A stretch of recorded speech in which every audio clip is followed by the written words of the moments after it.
Something else.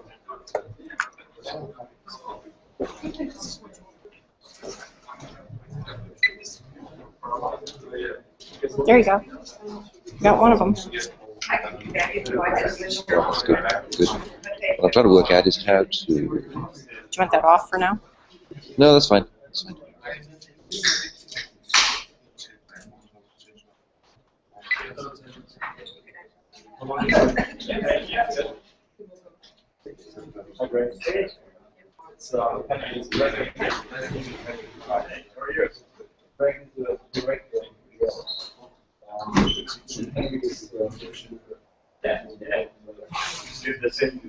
So I've got a live broadcast going on Hangouts. I just don't know how to share it with anybody. Ah. Don't know.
Okay, so I have a URL. If we can get it to people with the live broadcast of Google Hangouts. No. Okay.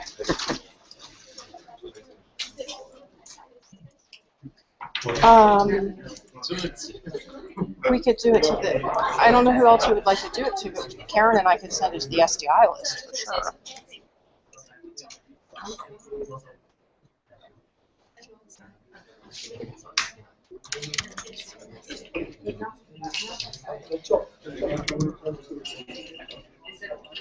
So I have your email now. Another N, SBL at cs.cmu.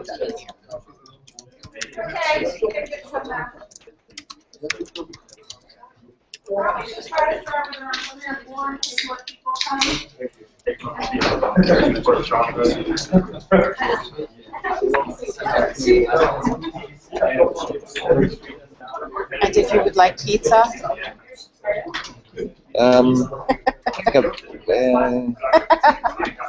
That's always a qualified suggestion. If you do, there are sometimes some with reasonable toppings, but not once the line is complete. So you need to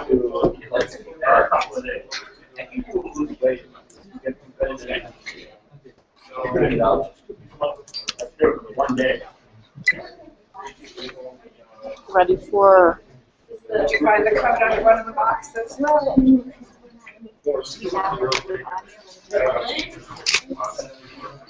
He's doing a Google Hangout. Well, what it is, I can log in to WebEx and share the Google Hangout information. That'll work. Did you find the code though? No, I didn't. All right, I think I even have it. It's in one of the. Okay, so what I'll do is I'm going to sign into WebEx for my account as a host and just send on information with the Google Hangout so people can join that. So I've never calibration. I've never tried this before. My first attempt to do it. Yeah, we're still going to try and do the other one as well. But if you just send them the URL, Mm-hmm. you don't need to do the WebEx there. Yeah, let me just, because I don't know who's on, so what I'll do is I'll send it to whoever's on WebEx. And actually, if somebody could try logging on to that URL and see whether you can see this screen, that would be goodness.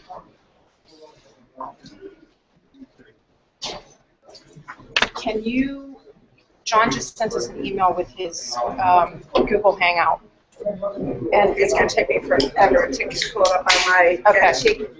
machine, but I will So try. here's the information from. Greg has a machine. Or are you sending, I can send it to Greg. Well, I'm gonna try Are you sending the slides or whatever slides you can later? Because we'll just tell them slides will be up later too. Yeah, I'll do that.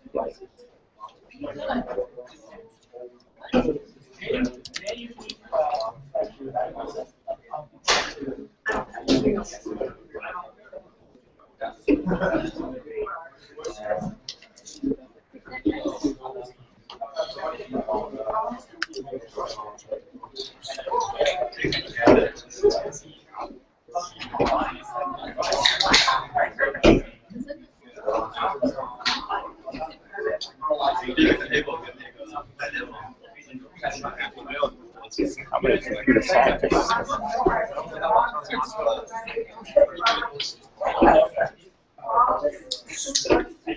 So that seems to be working. What's that? That seems to be working. I've, for the very first time, tried a live Google Hangout broadcast of that screen. I don't know whether You're doing that now? I'm doing that now. It's live. I just sent you the URL. Yeah, you need to send Greg the URL. I've already done. Okay. You just need to pull it up to see if it works. The other question is, can he hear anything?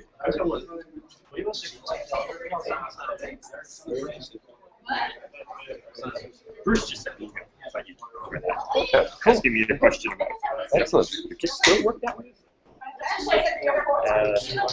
Hang on. Okay. What happened?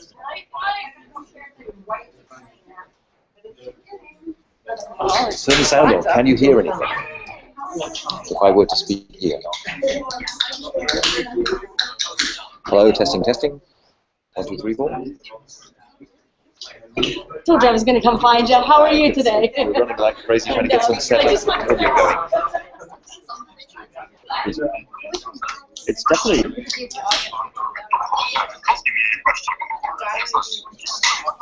Behind it, right? Yeah, maybe. That's weird. How far behind it is. Really hard. Well, you said testing or something. Can you hear it? That. So what is that, about a minute and a half? 2 minutes, something like that? Hello, testing, testing. Yes. Told you I was going to come find you. How are you today? This is going to be particular about this. I'm standing next to it. Yeah.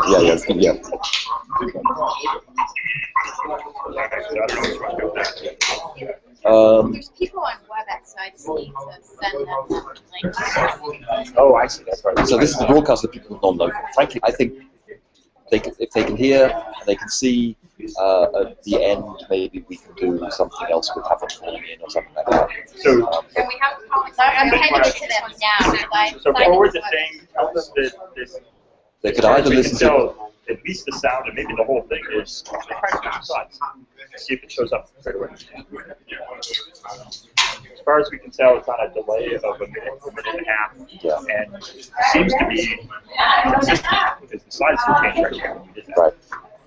So We'll see whether they change at all. they may not even notice it's delayed. Yeah. Yeah, maybe it's As long as it's in sync. I did. So what is the link that I need to send? Oh, don't notice it's delayed. They're trying to ask me a question. Yes. You'll notice. I was going to forward it to you, but that's not my Right, you need me to- Well, the call, and then you just send it to your WebEx. So I need to manually type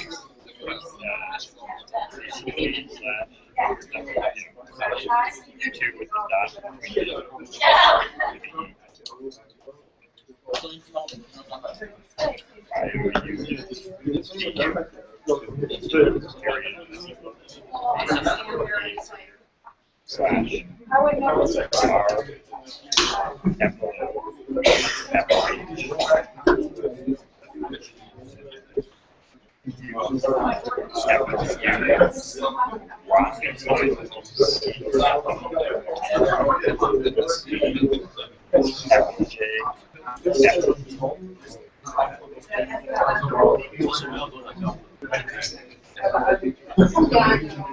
So I sent them this link. So whoever's on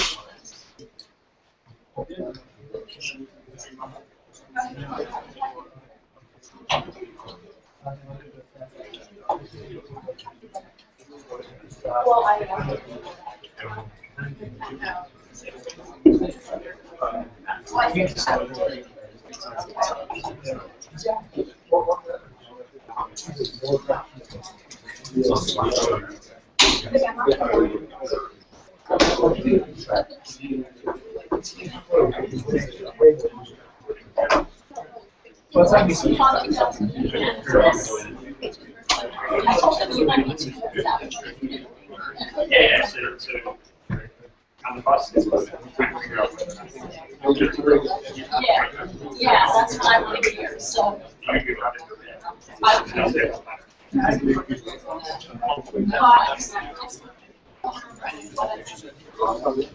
still think all day today. Oh, I have practice with Mike. Something else. I still think that, yeah, but it's not like. I want to bring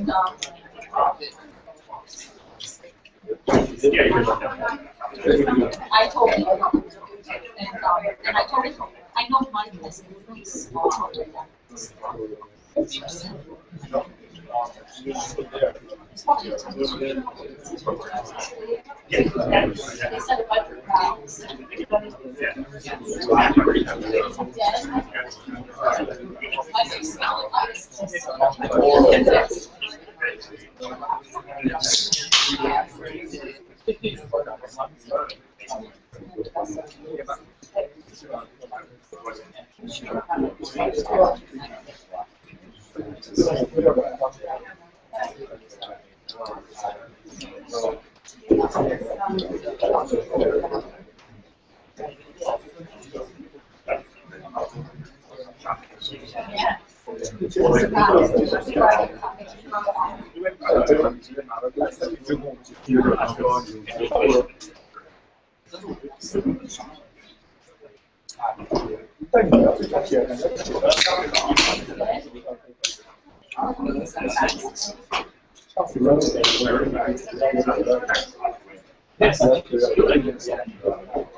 Let's give it a try, see what happens. So that's what I did. All right.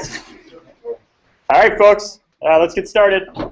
So really doesn't need much introduction because he's a long-standing friend and adjunct faculty member, but John Wilkes managed to squeeze some time for us in between a visit here and a visit there, where here and there are both in the general Pittsburgh area. Yeah. So, John. Thank you. So this just for fun, we're doing an experiment. This is my very first attempt at a live Google Hangout broadcast. So with luck, if this works well, there will be a YouTube video available of this sometime in a few hours. So I'm going to talk today about some work that the team I'm part of has been doing for the last few years, and we ended up writing a paper about this for Eurosys, and this is essentially the expanded version of the Eurosys talk about the scheduling stuff in Omega. There's various people involved, particular Malte Schwarzkopf from the University of Cambridge and Andy Kowinski from UC Berkeley, both interns. They did most of the work. Mike and I are both Google people, and we both sort of breathed down their necks until they got the work right. So that was our function. Then we helped with some of the writing and stuff like that. So this happened to win a Best Paper Award at Eurosys. We were rather pleased with that. Google has a policy of we're going to produce papers about stuff, but we're going to produce a small number of papers that have reasonably high impact. We'd like to hope this will be one of those papers. So a bit of context. Google owns a largish number of computers. I'm going to be deliberately vague about precisely how many that is, scattered across the globe in a bunch of data centers.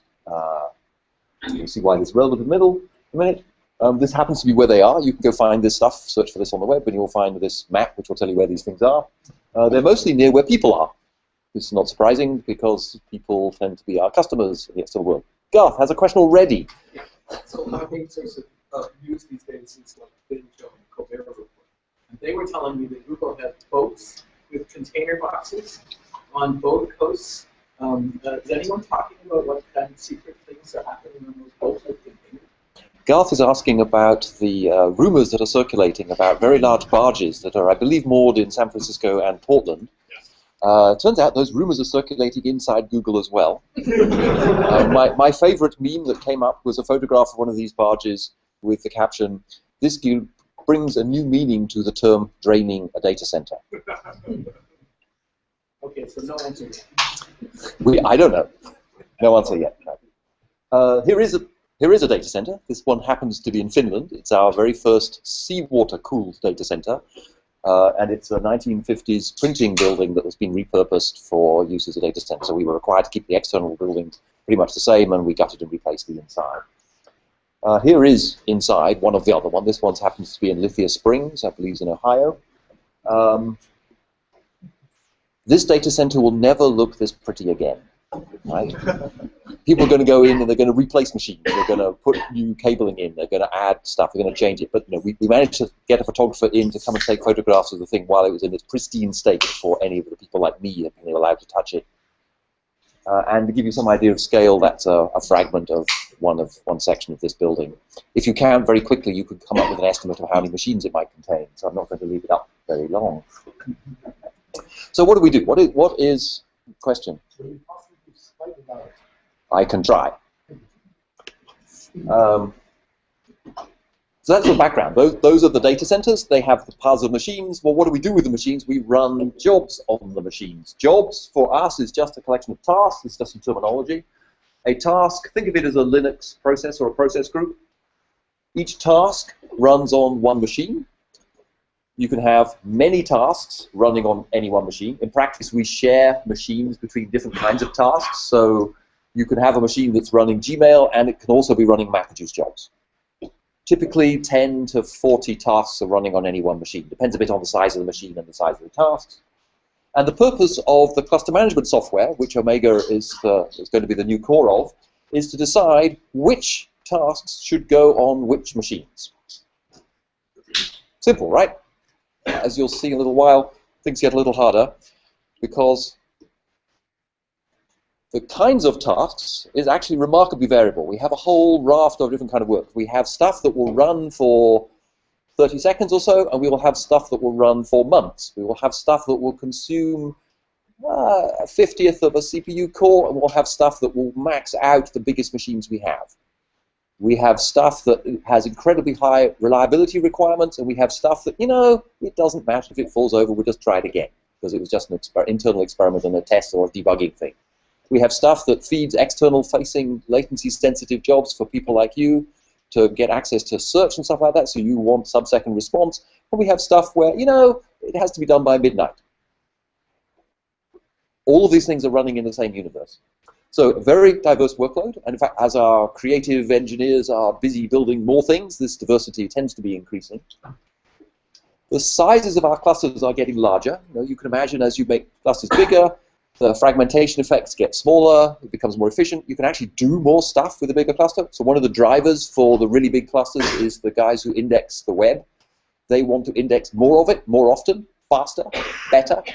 And it turns out that they can use massive parallelism in terms of their execution. So they are the drivers of people like that builder we saw a moment ago saying, we want to fill this with machines and we're going to use them all. So clusters are getting bigger. And the rate at which new work arrives turns out to be roughly proportional to the number of cores in a cluster. Clusters are getting bigger. This means that the work that the scheduler has to do, which is what the cluster management stuff is increasing. And a few years ago, we were starting to look at these trends and going, oh, censored. We are worried that we are not going to be able to meet all of these needs. And that was actually the genesis of the Omega project, was to try and say, how do we address all of these issues that are coming up? Well, after that, we hired Michael Abdul-Malik, who used to be a student here, and he dealt pretty much effectively with the increasing cluster things by just making stuff massively more parallel and more effective, so the performance issues are not currently a bottleneck. The other issues are still very much the case.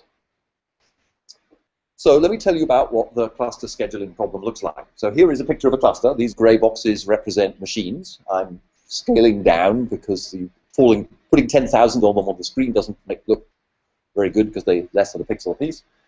So imagine 10,000 or thereabouts. So median 2011, a median-sized cluster for us was 12,500 machines, just to help scale. We have bigger ones. We have smaller ones too, but we have bigger ones. So there's tens of thousands of machines. There's thousands of arriving jobs, which may have, so a job is a collection of identical tasks. A job may have one task. We actually have lots of jobs with just one task. And a job may be 20,000 tasks. Anything in between. We'll see some distributions of numbers a little later, but it's a very wide range. And the cluster scheduler is the poor thing in the middle between the rock and the hard place. Its goal is to identify what kind of thing that's coming in and process it correctly and put it in the right place and give it the right properties. So, for example, it might have a job that comes in, and this job is, for instance, what I call an interactive batch application. Somebody's running MapReduce that's doing some analytics, and they want to get the answer now. So they press enter, and they're going. So we're paying them to sit there and think beautiful thoughts when we actually should be giving them data. So quick answers are really good. You want to be able to just make a decision that will live for less than a minute and then move on. So don't be very clever, just be quick and right. On the other hand, we have there's all the really long-running things. When you start up an instance of Gmail, it's probably going to be there for 6 weeks or more. And it's probably worth spending a little bit of time making sure that it's going to stay up for all of those 6 weeks. So think hard about the placement of where you're going to put it, worry about availability. We had at one point an example where we were doing sort of Monte Carlo simulations, so some of these placement decisions could take tens of seconds to make choices about where the right places were to put these things. And we're trying to do both of those things at the same time. We've got workloads of both kinds arriving simultaneously.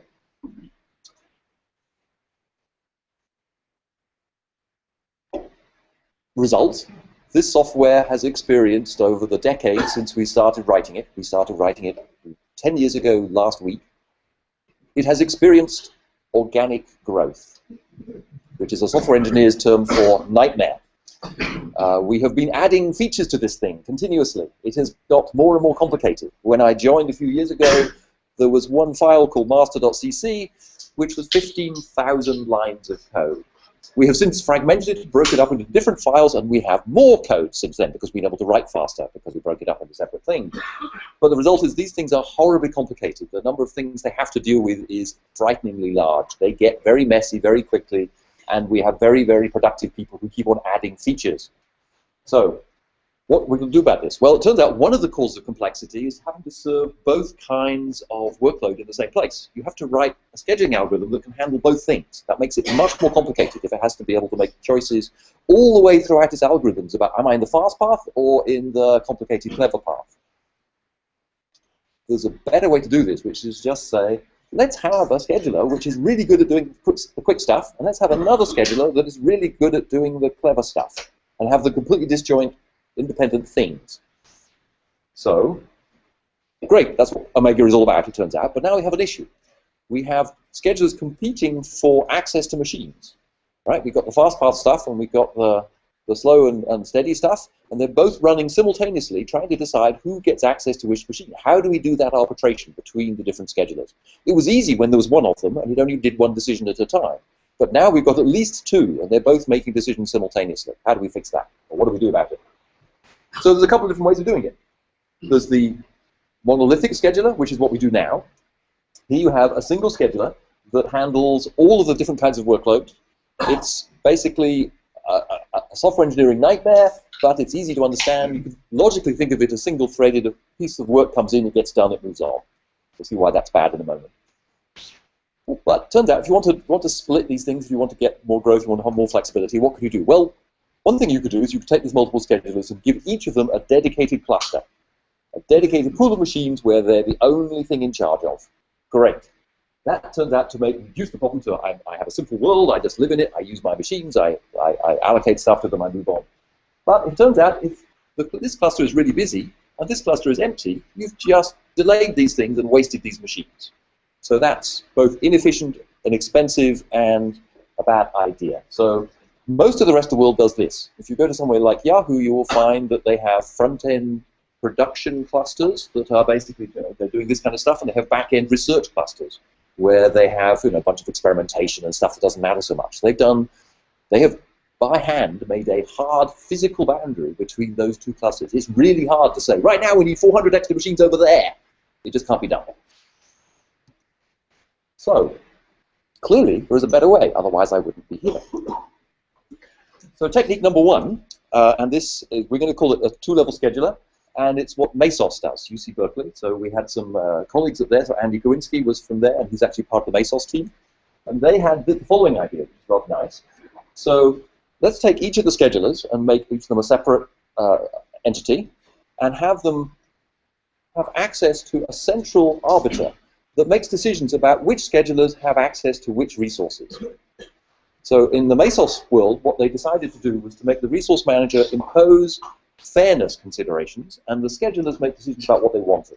And the way they do it is that the scheduler goes to the resource manager and says, I want resources.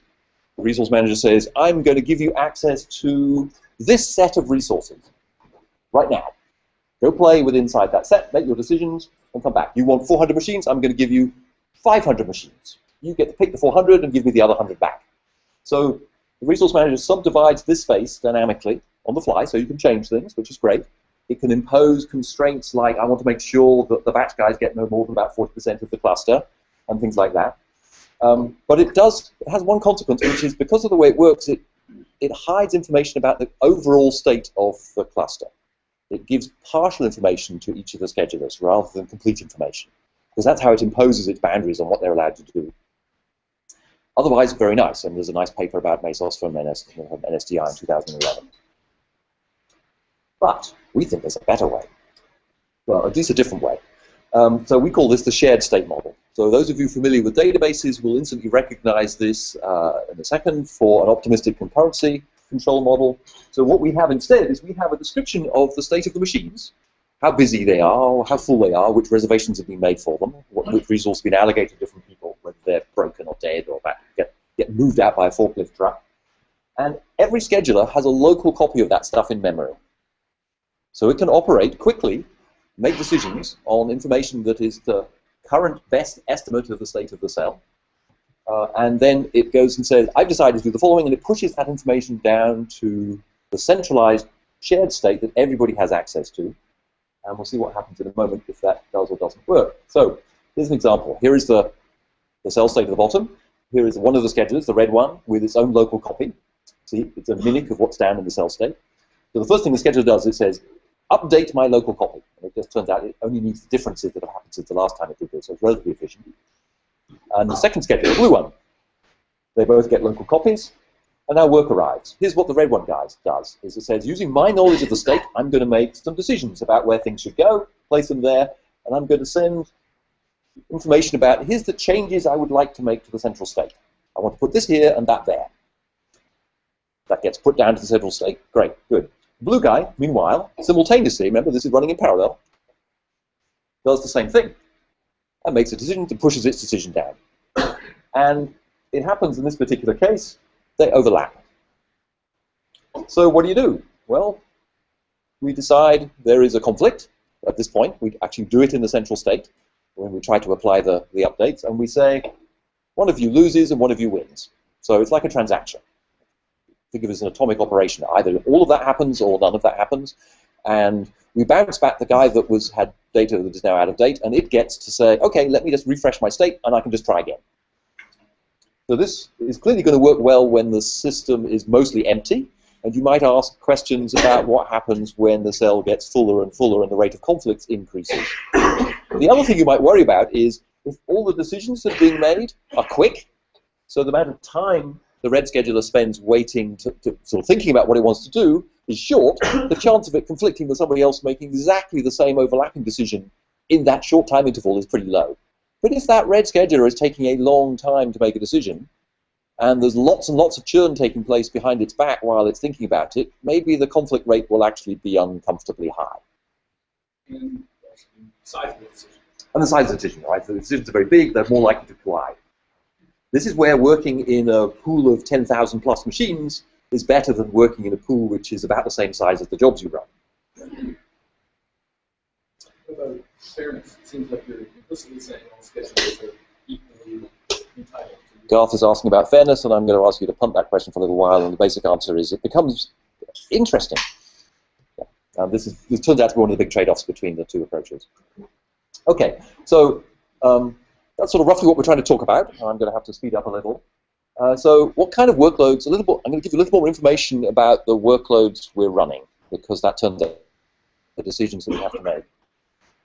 So there's batch jobs, and there are service jobs. It's actually way more complicated than this, but this is a really good first approximation to how we divide up the world.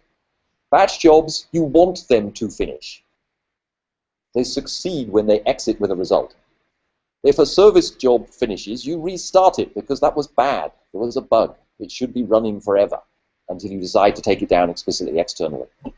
So batch jobs run for shortish periods of time. Shortish could mean months, but in practice it tends to be skewed towards the few minutes or few tens of seconds range. Service jobs will run for a very long time. We'll give you more data about that in a minute. Where do the resources go? So here's 3 separate clusters, lovingly called A, B, and C. For those of you who are familiar with the trace that we released of a cluster from May 2011, that's cluster C over here. Cluster B is big, cluster A is about the same size as cluster C, if I remember right. So medium here means 12,500 machines.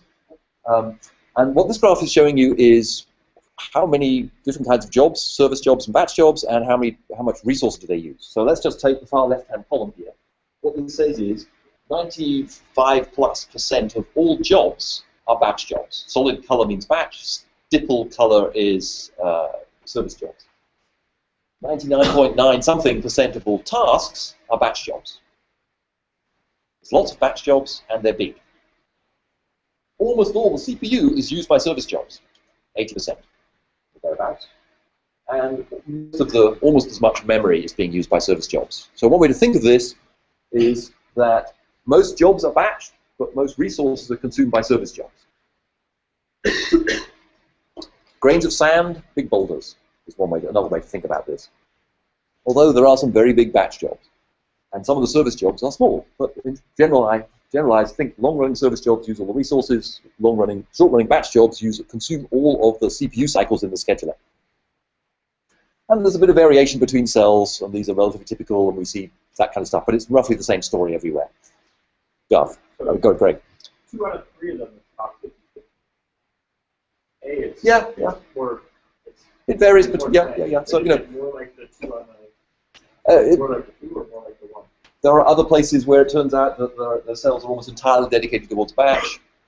So these bars are way up here. It's a very heterogeneous environment. I understand, but you said think that as this is Google looked on. Asking, is it on average, is it closer to the if you average across all of them, it's closer to the A or is it closer to the? Good question. It's probably somewhere between the two. I could pull that data up, but I couldn't show it to you. And then I'd have to kill all of you, which would be a terrible waste. Okay, so this is some data for those 3 cells. This is now looking at running time distributions. I told you that service jobs ran for longer than batch jobs. Well, here's the data that supports it. This is a CDF, so running time along the x-axis, the log of the running time along the x-axis. So 29 days over here, which is the length of that trace. And then a cumulative distribution function, right? So again, solid stuff is batch, and that's sort of to the left of it, which means shorter, and dotted line stuff is service jobs, which is down to the right of it. You notice the service jobs don't even hit 100%, which means there are service jobs in our sample that ran longer than the 29-day trace, which is sort of what you'd expect from what I asserted before. So the service job is well, I'm trying to give you the high-level idea about how to think about it. This world is filled with exceptions. There are exceptions.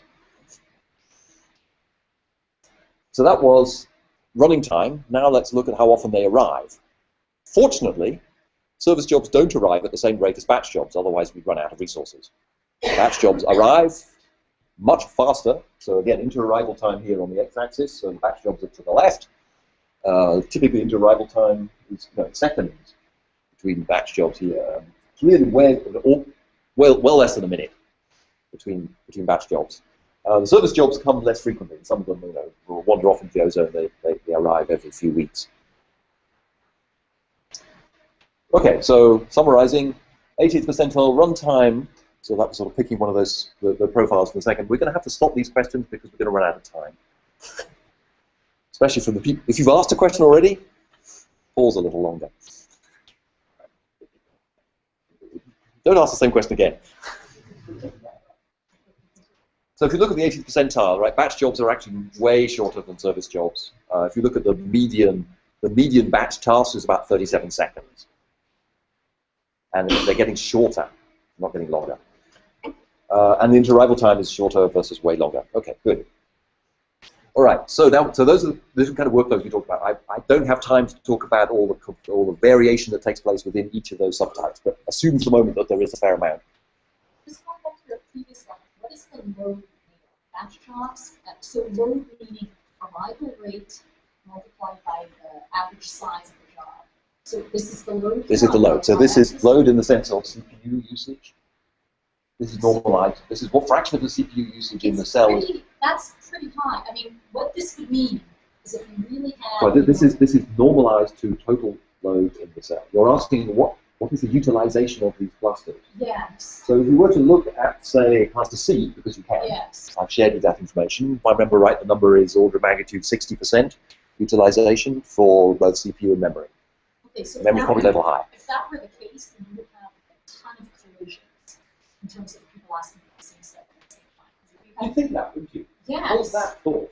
Good. Why do you think we did this study? Okay, so we want to evaluate these alternatives. We have people saying things like that. Thanks, Mark. Great, perfect timing. Quick question. Can you tell us a little bit how the communication pattern jobs? The question for the remote people is, can I tell you a bit about communication pattern of the jobs? And the answer is no, not now. Okay. They talk to one another, and they talk to other things a lot. But the traces that we use for driving this didn't have that information. So now we want to compare these alternatives, right? We've set you up with a variety of different choices. We're going to have three main alternatives: the monolithic case with a couple of small variants, the Mesos model, and the Omega model. So we did two kinds of evaluations. The first one was we want to explore a whole bunch of different policy choices relatively quickly. So we built what we call the lightweight simulator. That was driven not by actual traces, but by synthetic workloads derived from empirical measurements of actual traces. Right? So we have every single job arrival described. We extracted information about the distribution of task sizes, the number of tasks in a job, their inter-arrival rate, and we built a statistical model of that and used that in a synthetic workload generator.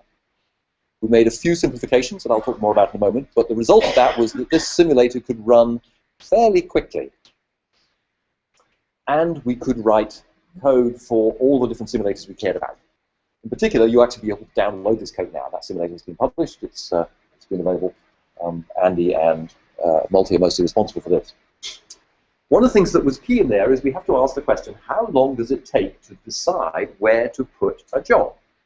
So we said, let's do something really simple, because it's actually insanely complicated. But we went and measured our existing system and built the following model to describe it. So the decision time for a job is a function, is a static amount, called the per job overhead, which we fixed at 100 milliseconds. This was a slightly conservative model, by which I mean we took values that would make Omega look bad.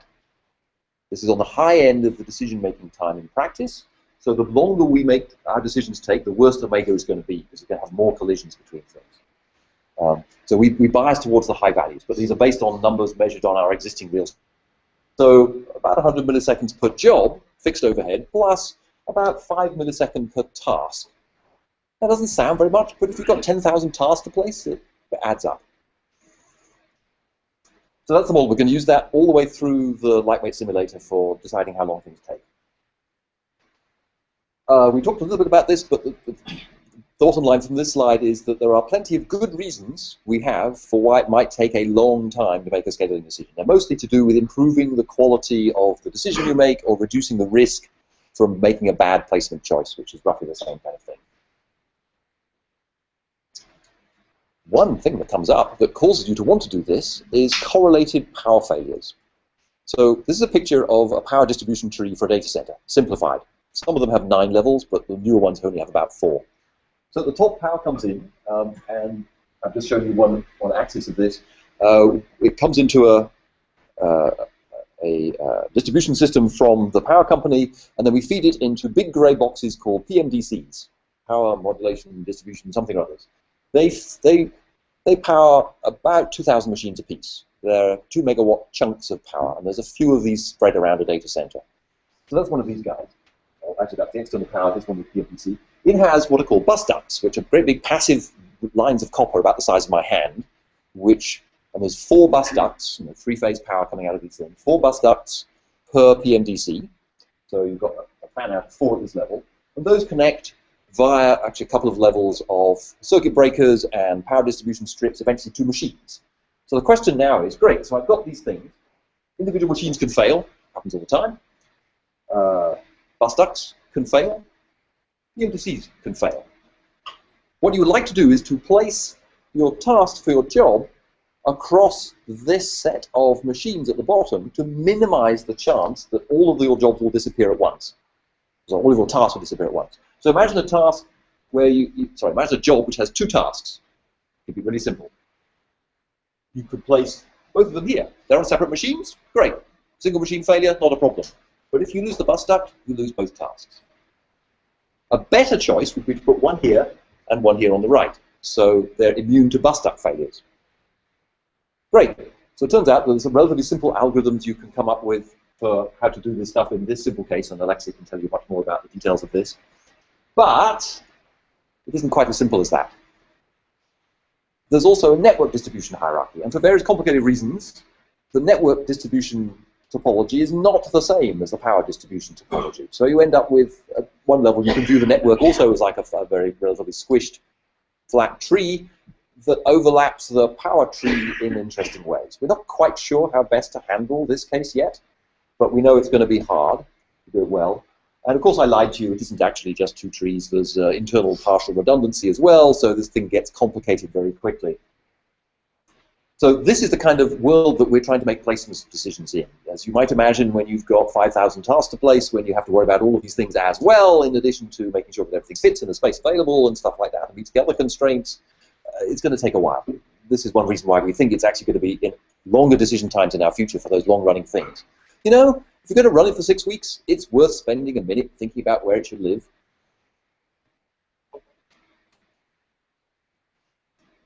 Okay. So the first experiment we wanted to know, getting back to our scheduling question, was how do they compare? I've given you 3 architectures. You know, how do they do? And it's just a quick baseline comparison. So here we took 3 different clusters, A, B, and C. We simulated 7 days worth of work at the rate we'd seen before. We have 2 schedulers running in parallel, a batch scheduler and a service scheduler. And what we're varying here is the time it takes the service scheduler to make its decision. We're cranking up the decision time for the service scheduler, leaving the batch scheduler alone. We're just leaving it exactly as 100 milliseconds plus 5 milliseconds per task. So we're going to show you a couple of graphs that look like this. So here's how to read this. The vertical axis represents how busy is the scheduler. When it hits 100% busy, it's saturated. Bad. We get queues building up.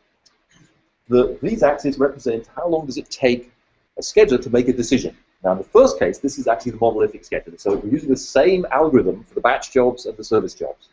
So when we make the service job decision take longer, we're also slowing down the batch job decisions. That's the model. So we have T job and T task. And when the decision time, you spend a millisecond per task and 10 milliseconds per job, the amount of conflict that you get is near 0. The CPU used by the scheduler is almost 0, and business we talk about. And the color here is blue, which means it turns out blue is good. All the tasks got scheduled. Great. However, as you increase the time it takes to make decisions, a couple of things happen. One is the scheduler gets busier and busier, and eventually it saturates. And when it saturates, it turns out it can't keep up with the load. So there are some jobs that just don't get scheduled, and that's where we color those things red. is where the bad stuff is. So if we see red on the graph, we'll be suspicious. So what this says is that there are clearly portions of the workload that we might be interested in exploring, and the decision time space that the monolithic scheduler will have trouble dealing with. The stuff at the back that is red. I understand scheduler saturation. Why can't you just make half the jobs do two schedulers? We only have 2 schedulers. Oh, you're going to restrict Right yourself. now. Right now we have precisely 2 schedulers. Right today we have 1 scheduler. It's quantity 1. It's one machine in particular. one machine is doing that scheduling work. Yes. Okay. So, come on, that wasn't fair, using the same scheduler and charging it the same amount for batch jobs and service jobs. Come on, don't be unreasonable. Let's say we can find pretty quickly, let's pretend that we can put a big if test at the front of the monolithic scheduler and say, this is the fast path for batch jobs, we're going to give that the same performance it had before, and we're going to not change the decision-making time for batch jobs. We're just going to change the service.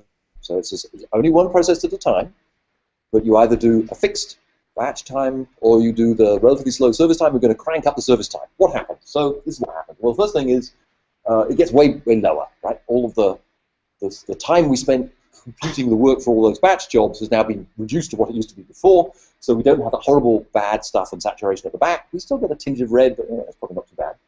But there's another interesting phenomenon, which is because there's so much work being done on the batch jobs, they arrive so often, that there's actually an underlying level of work that you get sometimes, they get stuck behind other things. So the effect turns out to, it looks like head-of-line blocking. You've got one scheduler for each, one scheduler here. It's a monolithic scheduler. It just has 2 paths in it, but there's only one thing running at a time in the decision making. So you get head-of-line blocking, and the queuing times turn out to get uncomfortable if you want to do this fast batch path I talked about. Okay, so that was the monolithic scheduler. Then we went Mesos. Mesos solves all known problems. It's a university project. It must be great. And the performance is stunning, except for the red bit. We'll talk more about why that happens in a minute. Oops. So here's why it happens. So here's Mesos' resource manager. It's got 2 schedulers. Green comes along and says, I want to schedule some stuff. And it turns out the implementation of Mesos that has been written, and as far as I know is still this way, says, you know, this stuff about deciding which machines you should get, and it's just, that's complicated. I want the resource manager to be simple. So I'm going to have a really simple policy. I'm going to give you all of the free machines when you ask. So Green comes along and gets all of the free machines. Cool. It has a nice pool of things to pull from. Blue's first task finishes, and another job arrives which needs 3 slots. It says, resource manager, I need some resources. And the resource manager says, I've got 1 slot. Blue says, that's not good to me. Resource manager, I need 3. I've got 1 slot. Repeat many times until eventually Green does in fact finish. Great, I used 1 slot. Cool, have all the rest back. By which time Blue's gone home. We put a timeout in saying you can try 1,000 times or you can wait 30 seconds, after which you lose. Go red. So this happened a lot. We talked to the Mesos guys. We explained this to them before we wrote the paper. We made sure they agreed this was true and this was not an unfair characterization, and they said yes. Okay, so what about Omega? Well, that's nice. It's a little redder than I would like, but it doesn't have that head-of-line blocking thing. It's pretty low, so that's pretty good. That was our sort of first attempt, and let's do the obvious kind of stuff. We'll talk more about what the variances are in a minute. But we made some changes. We made it better. So we're actually quite pleased with this. So here's all 3 of them side by side, right? So monolithic scheduler, great, but the head-of-line blocking issues, that has queuing factor, look at red at back. Mesos, not what you would want to deploy in a production system. Not what we would want to deploy in a production system. I'm sorry, what? I said Mesos, right?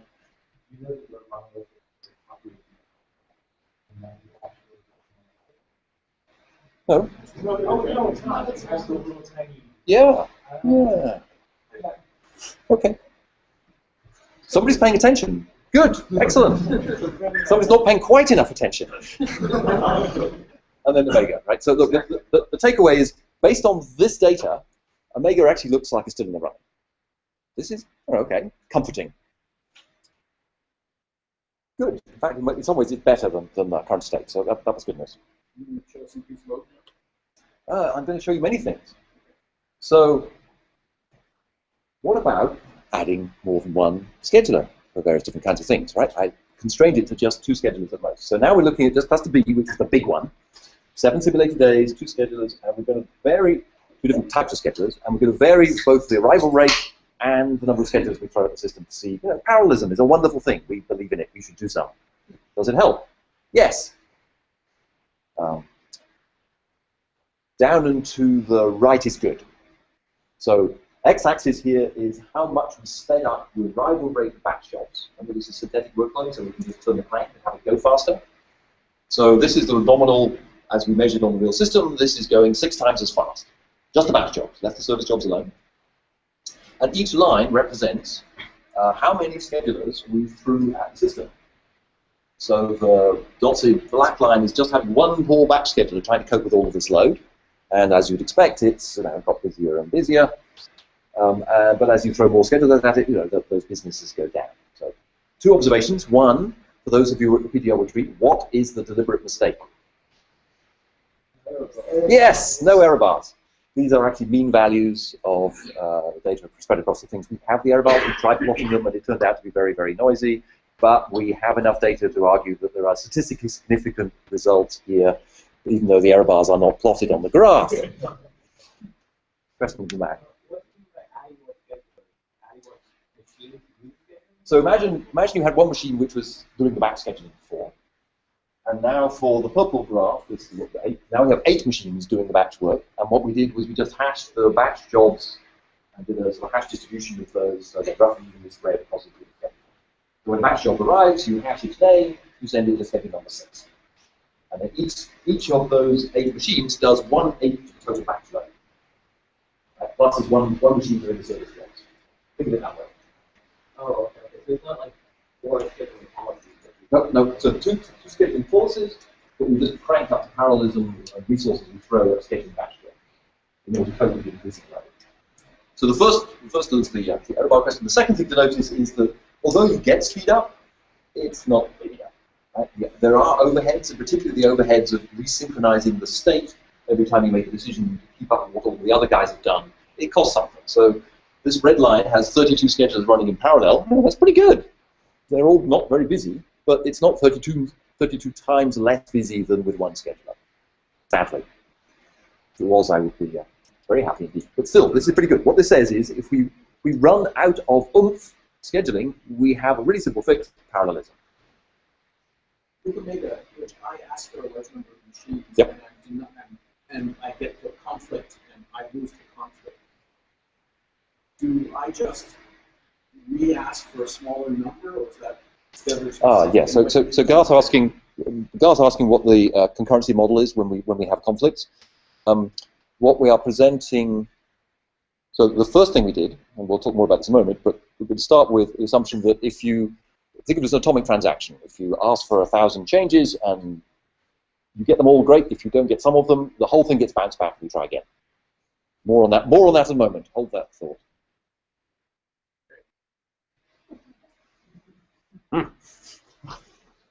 Okay, so the lightweight simulator was great. It ran quickly, but it had limited fidelity. It was not a precise copy of a bunch of stuff. So we went into what we call the heavyweight simulator.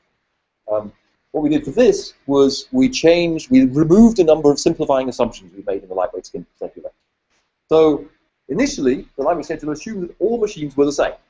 In real life, that is not true. So we introduced the real homogeneous, or the heterogeneous mix of machine sizes and types and architectures and RAM sizes and stuff like that into the real-world scheduler, high fidelity scheduler. We've used empirical distributions and synthesized jobs before from those distributions, and then the real thing actually used workload traces that we had seen in real life for the month of May 2011. We skipped support for constraints, which are things like, I need to be on the same machine as that, or don't have more than 3 of these in a rack, or make sure this and this don't run together. And we just ignored that, and the real thing supports them. Some published work from some of my colleagues suggests that slows down schedules by about a factor of 2. The algorithm we used here was sort of randomized first fit, and then what we actually used here was the real code from the real production system, doing whatever it does. Good news, Lightweight scheduler runs quickly. You can simulate 24 hours worth of work in about 5 minutes. Bad news is, those assumptions, you might question those. Good news about high fidelity simulator is it nails exactly what the real system does. Bad news is it runs like molasses.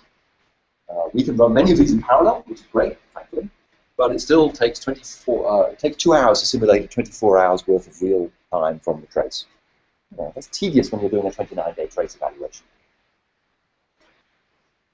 So let's use that to go explore in more detail. So the other thing I should say is, with the lightweight simulator, we can actually write imitations of Mesos and the monolithic scheduler and Omega. With this thing, we are basically stuck with Omega. It wasn't possible to reproduce our entire code for all of this stuff for the other systems. So we're just going to now look at what happens inside the Omega universe. So now we're using the heavyweight simulator, much more accurate, with real workloads. So cluster C, 29 days. We're actually running the real code to decide how long it takes to make a decision, rather than sorry, forget that. This is still using our model, but we're using the real code for doing the placement decisions. All the placement decisions are what the real thing would have made, and we're adjusting the timing it takes for some of the other things. We're adjusting the timing it takes. We're artificially inflating the decision time for the service scheduler. We're actually letting the batch scheduler stuff just run. And then the service scheduler, we're just adding this additional thing. So this is a graph of how often do conflicts happen. What fraction of the jobs experience a conflict is the y-axis. And the x-axis is how slow this poor service scheduler decisions are taking place. So conflict up, bad. We want to be down here on the bottom right. This has error bars, cool, good. Because we're able to look at 29 days worth of work and look at each day and sort of compare analysis stuff like that. And this is really bad. It's pretty sucky. Right? If you get out to 60 seconds, which is somewhere around here, we're having around about three conflicts. We have to do the transaction 3 times in order to be able to get a service job to schedule. That's a lot of work. So it turns out that conflict fraction, and it gets really bad at the top, conflict fraction is almost perfectly linearly correlated with how busy the scheduler is. This is not surprising, because the more times it has to keep trying, the more work it has to do. The amount of work it does each time is about the same. So this is the graph of scheduler busyness. It looks the same as the previous one, which is what I predict, except now we have a batch line. And the batch line is just ticking along just fine. There are almost no conflicts with batch jobs, because there's only one batch scheduler, and it's not conflicting with itself. And the number of service jobs arriving is so small that the chance of a batch scheduler actually hitting conflict is very, very low. It's not zero, it's just a bit above. And that bit on the right is a nuisance. This is the stuff we were worried about. However, the real world setting, yes, inference is real. But there's a couple of things we can do about it. The first is we can make, there are 2 main changes we made. The first is, what do we mean by conflict? When we began, we define conflict as to say, since I took a copy of the state of this machine, it has changed in any way. So we do that by putting a counter, and every time you update the state of the machine, you bump it out by 1. So the new counter, when you try to push something back, is different than the counter you said you thought you derived stuff from, you lose. So if any conflict, any placement of something, even a little thing, it's going to cause a conflict. So what did we do? Well, we said, that's silly. How about we just see whether there is actually space to fit the new stuff? So when you submit a job, the conflict detection says, you're trying to do this, is it feasible? If the answer is yes, no conflict. If the answer is no, fine. So it means typically you get much less conflict than that. And the other one is essentially the question Garth was asking, which is, why are we doing this crazy thing of cancelling the entire transaction starting over again if we just have one conflict out of having things? Well, it turns out if you're doing you could argue, and you initially did, that if you're doing very, very clever, careful placement, just replacing some of them might not be the optimal thing to do. However, we actually did exactly that change. And we think, it turns out, if we think about it a little harder, the amount of optimality-like stuff in a heuristic environment where you're doing best effort function stuff anywhere, you're probably not going to be drastically worse. So we'll leave it in, at least for now. But we just said, if you do a transaction and you get conflicts in some places, you just get to bounce those places and redo those tasks, not everything else.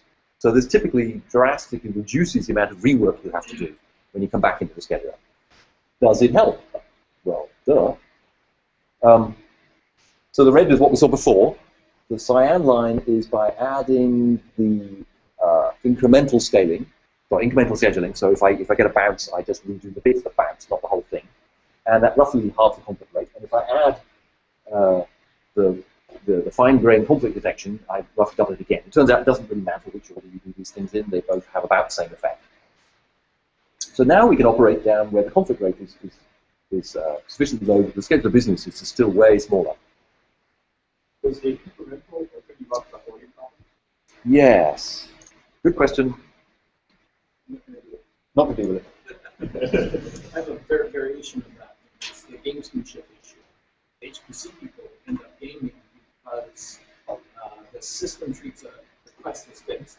You ask for 3,900, you must have 3,900, not more, not less. But in fact, almost everybody, lots of systems, have worked out how to run at a lot of different sizes. Yes. And so your scheduler, the way you're viewing them, they have, when they make a request, that's the only thing allowed to run, and you can't run the other. No. So the question was, hoarding is an issue? Yep. First question. Second question is, do we require these things to be exactly this size? So that would be sort of the gang scheduling model. Turns out you can ask for a gang scheduling model. Do not start me until I have precisely this many tasks up and running. Nobody in their right minds turns on this flag because it's almost impossible to achieve. Machines are coming and going, and you boost all the time. You're being preemptive. The chance of actually having exactly the number you wanted is near zero. What we write our software to do is to cope with that happening. So you say, I want this many tasks up and running, and I'm going to add a few extra for the things that have been churned and replaced and rebooted and stuff like that, and I'm going to ask for this many, and I'm going to expect a fraction of that to be up at any one time. I don't really care if it's fractionally. And software is written to cope with that all the time. So you can, I think you could probably say, here's a below. So here's what happens when we'll say things like, if my capacity, my throughput, my ability to serve stuff, particularly service jobs, gets below some threshold, just kill me. No point in trying to limp along. I'll drain the workload and I'll go find some other cell which has a copy. Because I did have another cell which had a copy, because I have to cope with the data center failure. So that's one of the nice things. If once you deal with fault tolerance, a bunch of these things become much easier and you have much more flexibility. When you say the business is something when the decision time is 1 second, do you just make it make the decision time 1 second, or you change the workload to So the question was, how do we adjust the services if we made the decision? We artificially declared the decision time to be 1 second because we're interested in what happens when it changes. The arrival workload is not altering.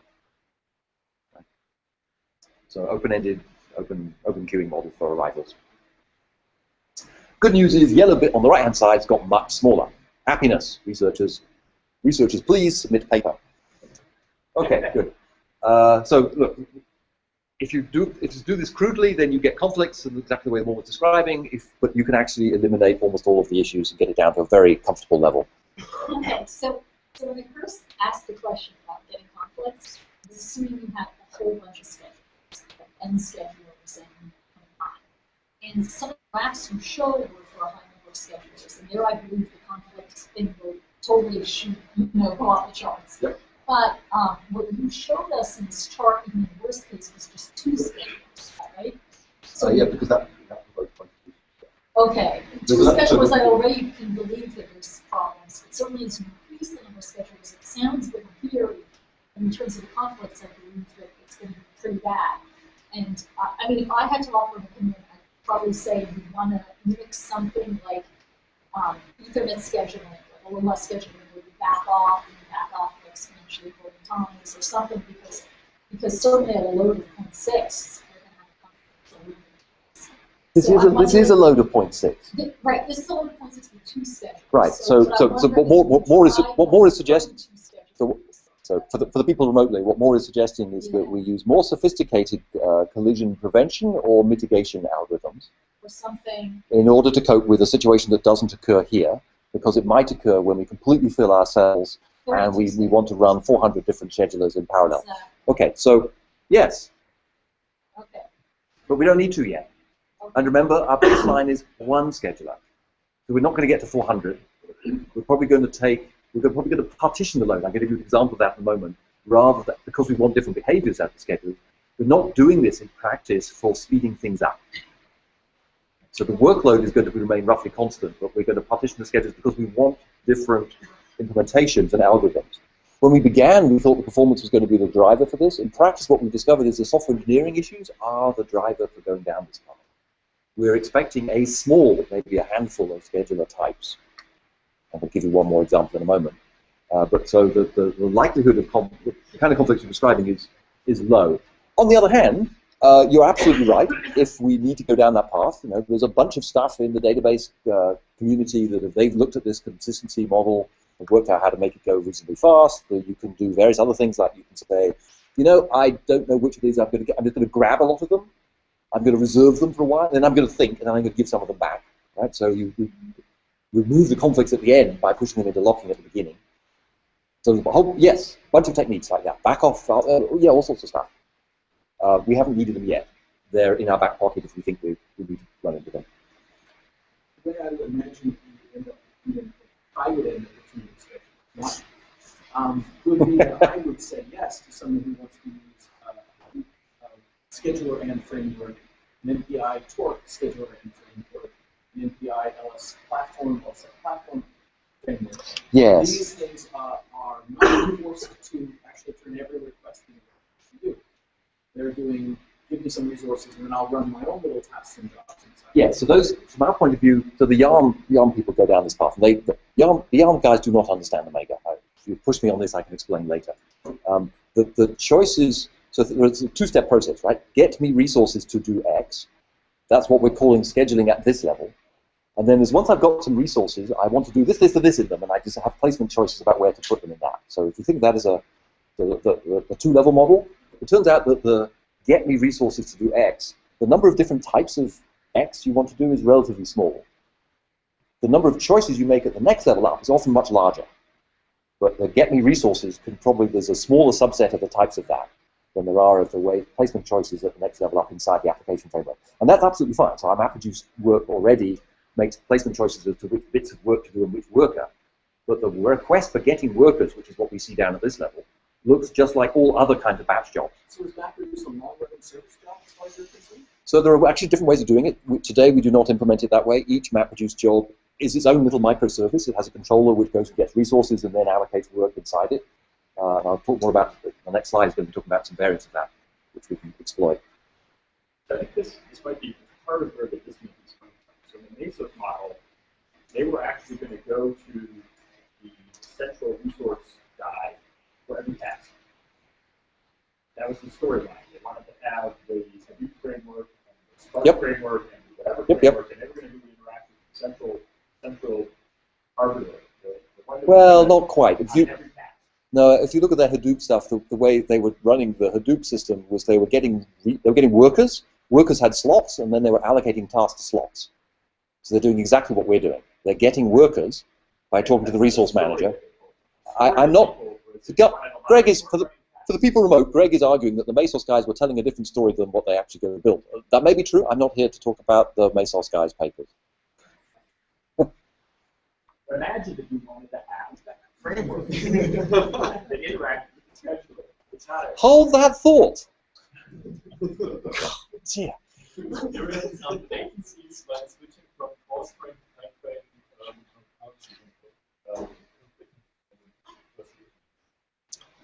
Not really. Yeah, so the question is, do we see much latency difference? And the answer is not really. I mean, there's so many other things going on that that's actually buried in the noise of all the other stuff that's happening. Okay, so given that I'm arguing that software engineering flexibility is a really big thing, and I think it is, what could you do with it? What could you do differently? One of the things we have not been able to do is to say, let's try this new idea. So here's a particular example. MapReduce.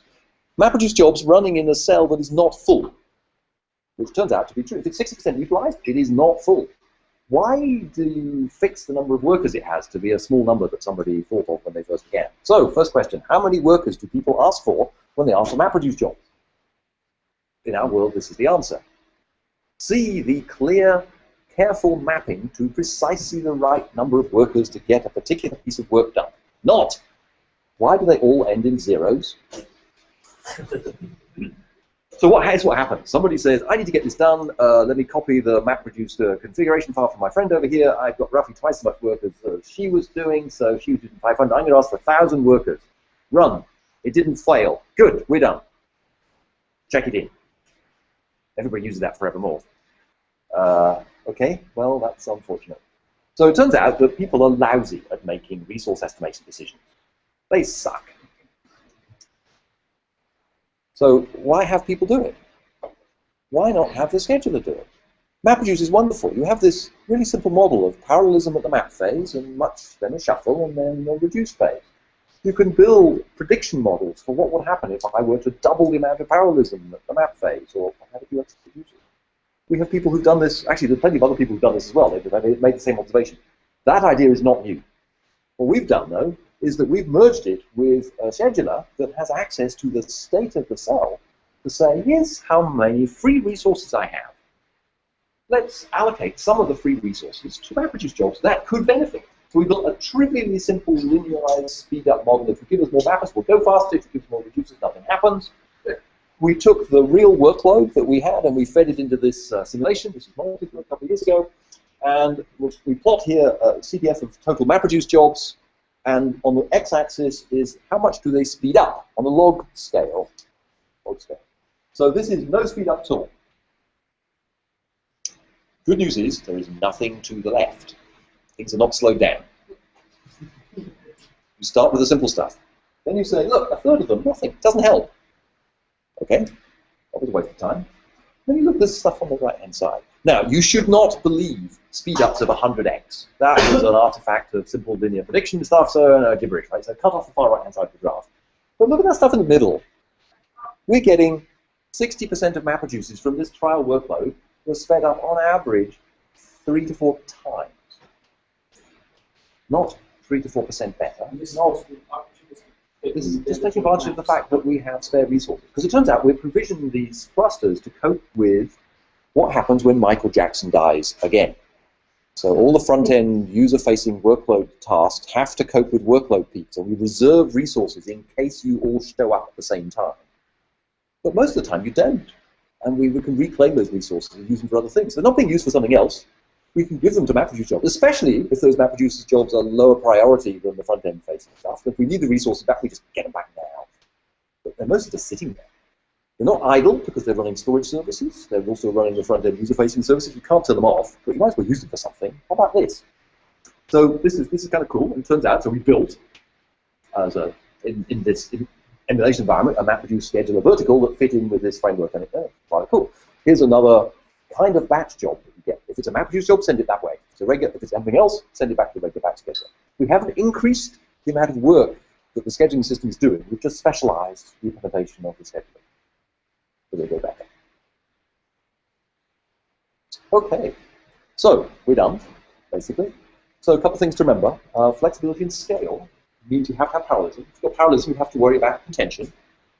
Parallel scheduling, which is what we're talking about here, works really well if you do it right. By definition, do it right. I would like to suggest that you consider the notion of the shared state model, because it lets you do things like see the whole state of the cell and make smart decisions across all of it, rather than just a little tiny fragment of it. Looking at the state of the cell through a narrow drinking straw.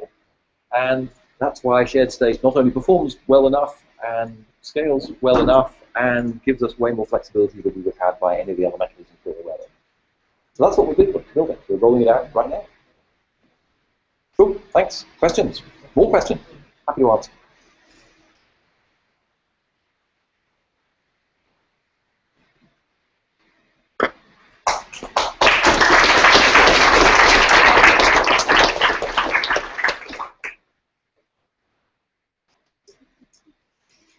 Somebody other than those two.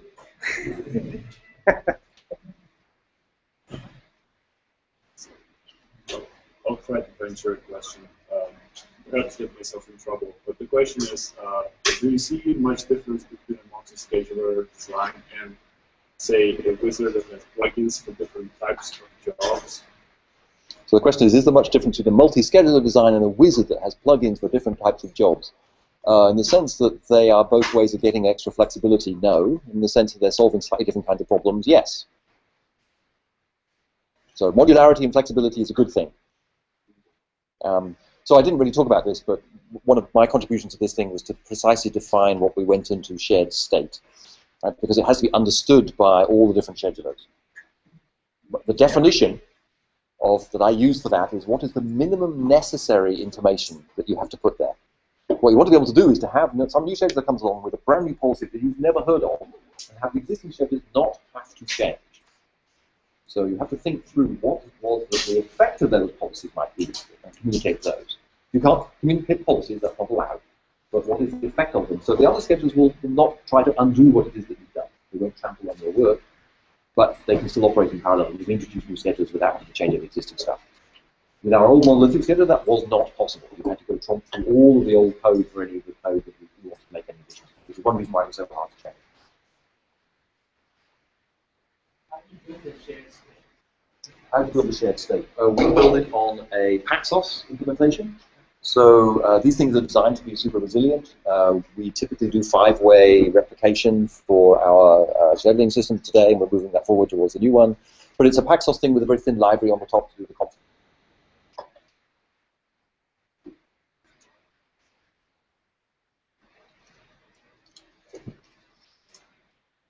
Alrighty, thank you all.